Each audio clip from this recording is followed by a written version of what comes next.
उधर प्रधानमंत्री नरेंद्र मोदी के काम करने की प्रवृत्ति से प्रभावित होकर भाजपा ज्वाइन करने वाले गुर्जर नेता कर्नल किरोड़ी सिंह बैंसला रविवार देर रात जयपुर पहुंचे और गुर्जर आरक्षण आंदोलन के जरिए देश में ट्रैकमैन नेता के रूप में सामने आए गुर्जर नेता कर्नल किरोड़ी सिंह बैंसला ने इस मौके पर फर्स्ट इंडिया से खास बातचीत की। बैंसला ने कहा कि भाजपा हमेशा ही उनके दिल के करीब रही है। साथ ही बैंसला ने गुर्जर आरक्षण को लेकर कहा कि संघर्ष समिति का वजूद हमेशा बना रहेगा जब तक पूर्ण आरक्षण नहीं मिल जाता। कर्नल बैंसला किसी पहचान के मोहताज नहीं है। चुनावी इस महासमर में हम देख रहे हैं कि किस तरीके से एक जो पार्टियां हैं वो आपस में बड़े नेताओं को अपने साथ मिला रही है। ट्रैक से शुरू होने वाले, एक तरह से कहें कि राजस्थान की राजनीति में एक नई कह सकते हैं इबादत लिखने वाले कर्नल बैंसला ने हाल ही में भाजपा से एक बार फिर नाता जोड़ा है। हम आज खास तौर से बातचीत कर रहे हैं कर्नल बैंसला से इसी मुद्दे पर कि आखिर वापस वो अपने घर में आए हैं। Thank you Nizam and I welcome you. आपका स्वागत है यहाँ पर। मौलाना डूंगर के बाद में हम दोबारा मिल रहे हैं और इस बार आपके सवालात कुछ अलग ही मुख्तलिफ हैं। आपने जो सवाल किया उसके बारे में मैं ये कहना चाहूँगा कि पिछले 14 वर्ष से मैं समाज के लिए काम कर रहा हूँ। पिछले 14 वर्ष से मैं आरक्षण के मुहिम को लेकर चल रहा हूँ। मैंने आरक्षण के लिए, समाज के उत्थान के लिए आंदोलन किए और संघर्ष किया। सफलताएं भी मिली, आरक्षण भी मिला। आपके सामने है, सब एवरीबडी नोज इट।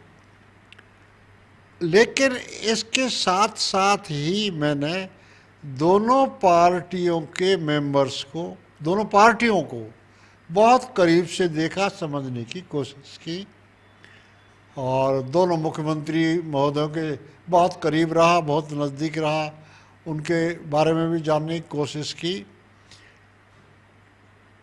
और मुझे ऐसा महसूस हुआ कि बीजेपी पार्टी में वो कुछ मैंने देखा जो और दूसरी पार्टी मुझे नहीं मिला। इन सब बातों के अलावा what I am enamoured with is honourable prime minister Narendra Modi. I found him remarkable personality. Colonel Bainsla Maulana Doongar की ट्रैक पर भी किन्हीं और नेताओं के लिए भी इससे ज़्यादा तारीफ के शब्द कहते थे जी। मौलाना डूंगर में भी आप किसी और नेताजी के नेताओं के बारे में भी और उनकी बड़ी तारीफ करते थे। उसमें तारीफ करते हैं जहाँ जहाँ जिसने जैसा किया है, मैंने सबके बारे में किया। जिसने what ever anybody has done I have spoken Fairlie for him और हर। फिर अचानक ये इतना अचानक की बात नहीं, ये पार्टी का प्रश्न है। अब पार्टी में आना मैंने महसूस किया कि अब मुझे पार्टी में भी आना चाहिए and I found BJP better than the other. तो एक बार फिर से आप कह सकते हैं कि अपने घर में लौट आए।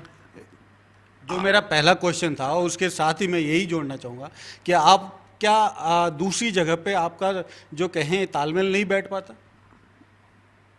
If I am honest enough with you and with this thing, मैं हमेशा काम करता रहा, दूसरी पार्टियों के से संबंध में रहा, but my heart and soul was always with this party BJP. Colonel साहब, मेरा आखिरी सवाल है आपसे, क्या कर्नल बैंसला के भाजपा में शामिल होने से कुछ फ़ायदा मिलेगा पार्टी को? ये तो ऐसे एक ऐसा सवाल है। I as an ordinary member of the BJP would serve, do my best. मुझे यहाँ पर एक बात याद आती है। American president John F Kennedy जब प्रेसिडेंट बने तो उन्होंने अमेरिका को एड्रेस किया, तो उन्होंने ये कहा कि Americans don't think what America can do for you, always think what you can do for America. Similarly, मैं उन्हीं के शब्दों में दोहराऊंगा कि मैं तो हमेशा ये सोचूंगा कि मैं ये कभी नहीं सोचूंगा कि पार्टी मेरे लिए कुछ करे, मैं यही सोचूंगा कि मैं पार्टी के लिए क्या कर सकता हूँ। That shall be my aim, motto and modus operandi. शुक्रिया सर, बहुत बहुत। ये हैं कर्नल बैंसला और अभी हाल ही में भाजपा में वापस एक तरह से जुड़े हैं और कह सकते हैं कई सवालों के उन्होंने जवाब एक तरह से बड़े ही खुशमिजाज ढंग से टाले हैं, लेकिन साफ तौर से ये भी कहा है कि उनका दिल जो है भाजपा के ज़्यादा करीब है। सहयोगी विजय के साथ निजाम कंटालिया, फर्स्ट इंडिया, जयपुर। और फिलहाल